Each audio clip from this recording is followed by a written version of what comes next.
welcome to a brand new episode of Too Many Games and Not Enough Time. Now, I'm not going to lie, I've been slacking on putting the episodes on Spotify, but we're back up there. So if you're listening to us on Spotify, make sure you come over to YouTube and give us that thumbs up. Now, on today's episode, I've got someone that I've known a very long time. Yes, you might know him from back in the days when he was spinning decks and was known as DJ Ames. But no, he's not about that life anymore. He's collecting all of those trophies you're not about. He is about it. He is a streamer, a gamer, an all-round nice guy. Ames Games, welcome to Too Many Games. That's a good intro, man. I like in the intro there, man. Bringing the old DJ thing back. Appreciate the support, man. It means a lot, man. Thank you for that. All good. How you doing today, man? I'm good, man. You know, yourself?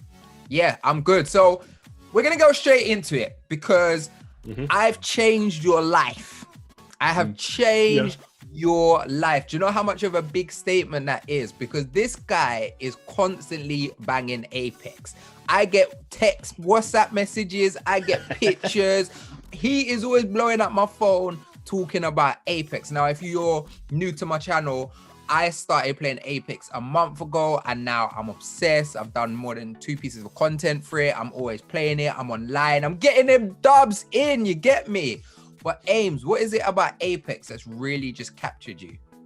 You know what? I'm not an FPS guy, and you know me. I play a lot of story-based stuff. I'm a trophy guy, so for me to play an FPS game, it's got to be. I don't know what it is. It's just the game just grips you in. It's got like the competitive, but the fun side to it. It's not over repetitive either. Like the map's the same. Like Call of Duty games are good, but the map's the same. You can learn the map. You can learn the weapons. You can learn the light. It's not oversaturated. I don't know.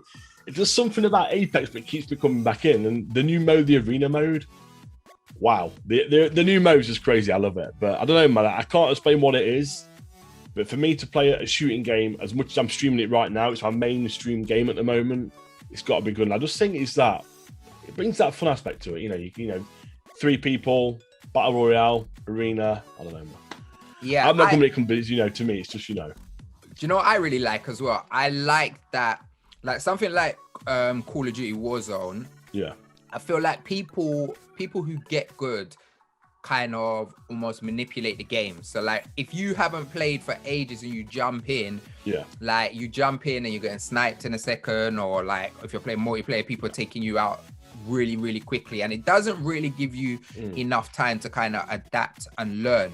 And that's what I love about Apex. I feel like when you start, like the matchmaking is done so well that you don't feel like you're an idiot and you're just dying. And to be honest with you, even when you're starting, like when we started and you're rubbish, your team can kind of help carry you and bring you up. And then you get to a point where you're just starting busting your own kills. Because I see you get your little 5 kills the other day, my G. You know what? It's weird because I first played Apex in season 2.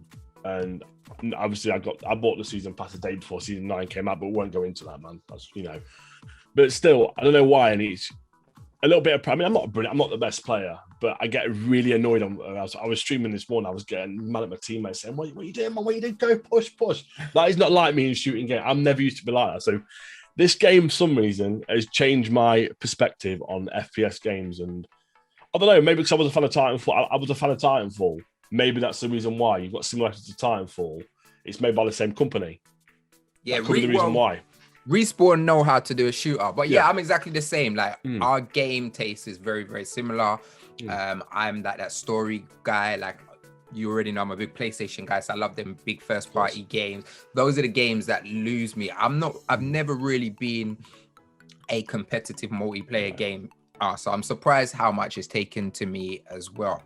Now, Ames, I want to have like a different conversation with you, and a conversation I haven't had with anybody else. And I think it's quite an important conversation to have.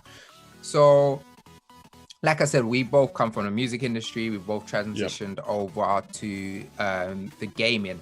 And I feel like gaming is an incredible space, but it is a very saturated space.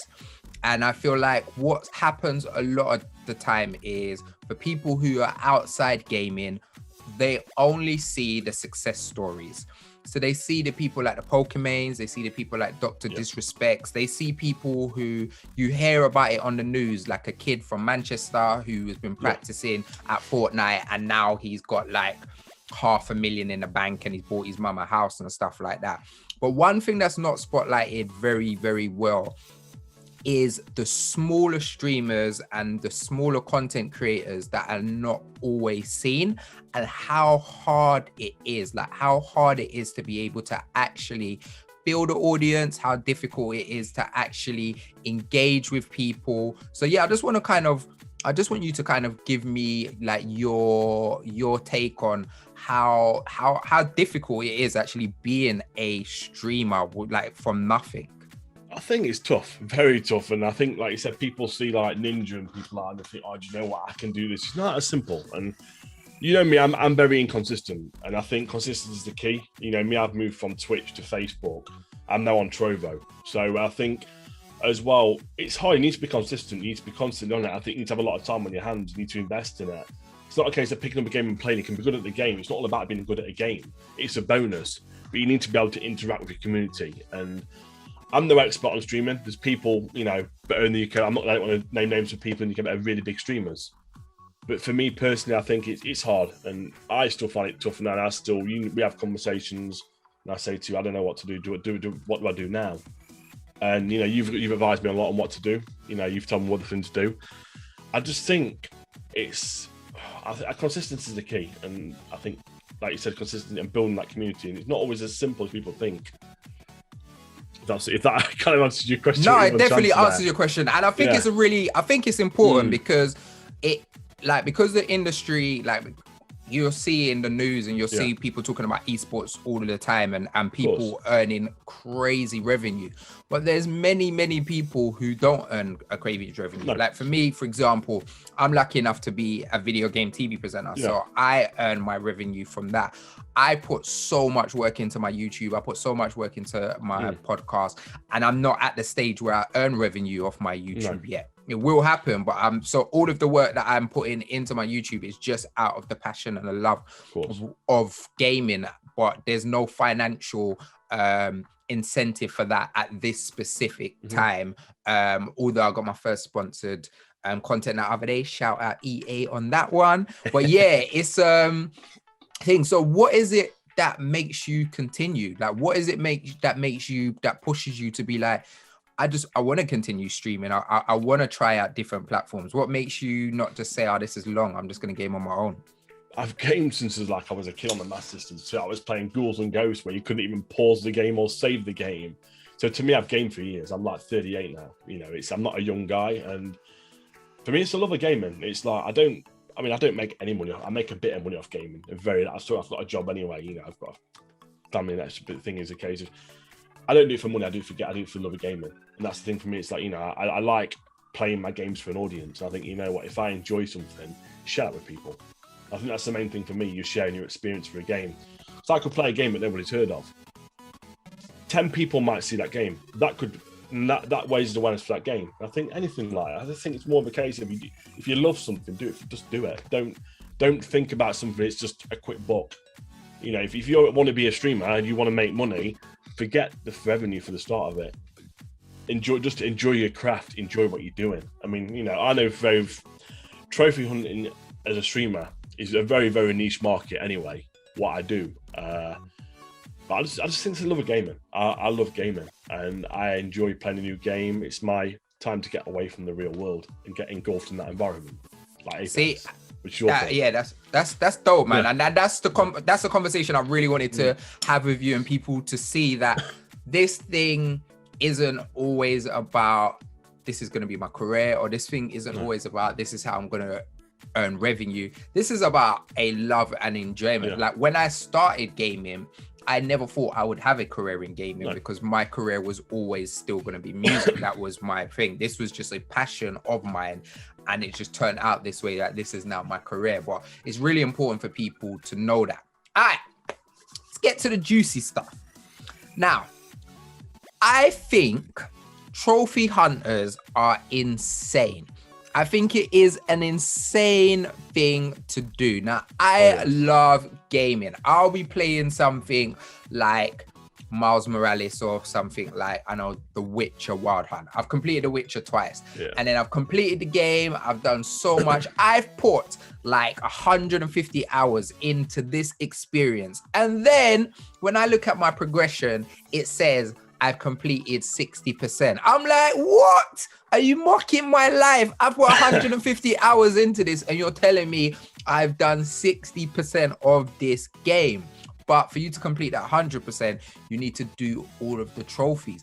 What is it about trophies? Like, what made you become a trophy hunter? Why do you love it? Like, why do you go down that insane loophole to be able to do something over and over again that makes you want to smash up your screen because you want that 100%?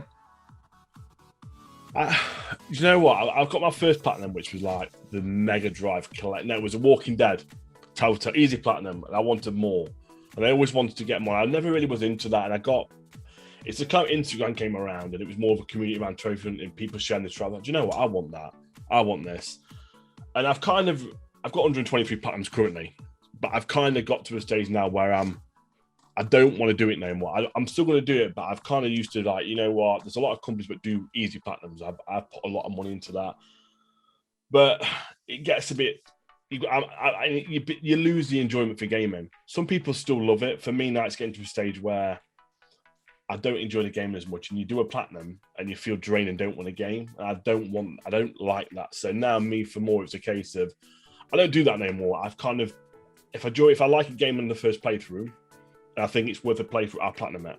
For example, Witcher. I'm not done the Witcher platinum yet, but it's on my to-do list. Final Fantasy, thanks to you, on my to-do list. For example, Diablo 3. I love Diablo. There's a trophy, do 500 bounties. That is long. But I will do it. But it's like, yeah, I'll do 5, turn it off, boom, job done. Things like that, like Assassin's Creed Valhalla, 150-hour platinum. I'm a big Assassin's Creed fan. I'm going to do it. Guaranteed. Little thing, I think it depends on the game. And, if a game is boring on the first playthrough, whatever. You're not going to do it, and that's why I'm looking at it. Before I used to force off the game, and I lost that love for the gaming. And I think is it because you're a completionist, or is it because you're a collector? Like, what is it about your personality that really sticks to you? I wouldn't say I'm a completionist because I don't go 100% in the game. I just want a platinum. I just think it's more of a case of I like the numbers. I like that number on the profile looking good. And you like 120. That? Yeah. But you know what? People have got more than me in the UK. I just don't really care. I'm not competing with them guys. There's people on 1,000 and you look at Hakeem, man. He's got like 1,000, 2,000 platinum. That guy's an OG in this game. I ain't going to touch that guy. But it's funny when you say about it making you not enjoy the game. Like Final Fantasy VII Remake is one of my favorite games ever. I love that game. And because I love the game so much, I was like, I'm going for the platinum trophy. And I still love that game today, but the way it irked me, there was like 3 trophies that I struggled with. One was the T for pull-ups, and it was grating my teeth. Like, and it got me started on that one. And it got me to a point where I'm like, I don't even want to play this anymore. But because I love that game so much, I wanted that trophy. I wanted to be able to show off and say, yes, I've got the Final Fantasy VII thing. Another trophy that I've got meant a lot to me was the Persona 5 Royal Trophy, which isn't nowhere as hard as the Final Fantasy, because you got to complete it on normal and flipping hard mode. But the Persona one was a good one, but that one was really, really long. I think for me, a couple of games that's probably made me think like Mafia. I love the Mafia trilogy. But Mafia, there's one trophy, and you've got to complete a race on classic difficulty. I'm the worst racing game person ever. I will never play a racing game because I am the worst. Do not give me a racing game. I will be all over the track, crashing everywhere. And I think it's one trophy, and you have to complete a race. It's to get through the story. And I kind of was playing it this week. Do you know what? I was like, this game, I was like, yo, I'm not doing it. I deleted the game. And I love the Mafia series. I think it's amazing. But that was to me, do you know what? I'm stressing out over one trophy on a game. And I'm like, I just thought, you know what, forget it. And it was also like Resident Evil 7, Midas difficulty. I'm a Resident Evil, love Resident Evil, can't wait for Resident Evil Village to come out this week. But you know what? Midas difficulty, yo, Jack, you can keep your game. And I ain't interested in that. You know, it's that guy's just too much. Like little things like that, where it's like, I think, is it worth putting yourself that much pressure on you for a game? It's not worth it. Just enjoy your gaming. I think trophy hunting sometimes. I'm not all trophy hunters. Some love it. It's life for them. But for me personally, I think when you lose a passion for your game and the gaming, it's not really worth it for a trophy. Let's be honest. And now I think that's the most important thing. If it's making you lose your passion, you should definitely not do it. Ames, thank you so much for joining me on Pleasure, Too Many Games. It's been super dope talking to you. We're on a short form podcast, so we'd be here talking all day. But if someone's new to you, they've never heard of you before, they don't know what you do, they've liking your personality, they're liking a bit of your charm, what would you say is the reason why they should come and join your community and come and watch your streams?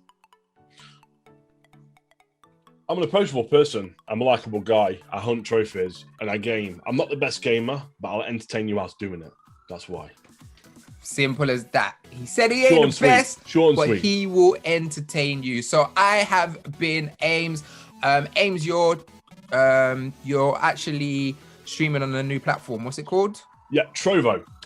Currently Trovo. It's a very new platform. It's good. If you like community-based, it's very good. It's a very new platform. Not as big as Twitch, but it's still good. Cool. So I will link his Trovo to the bio if you want to go and check it out. I've been Mr. Midas. He's been Ames Games, and we are out.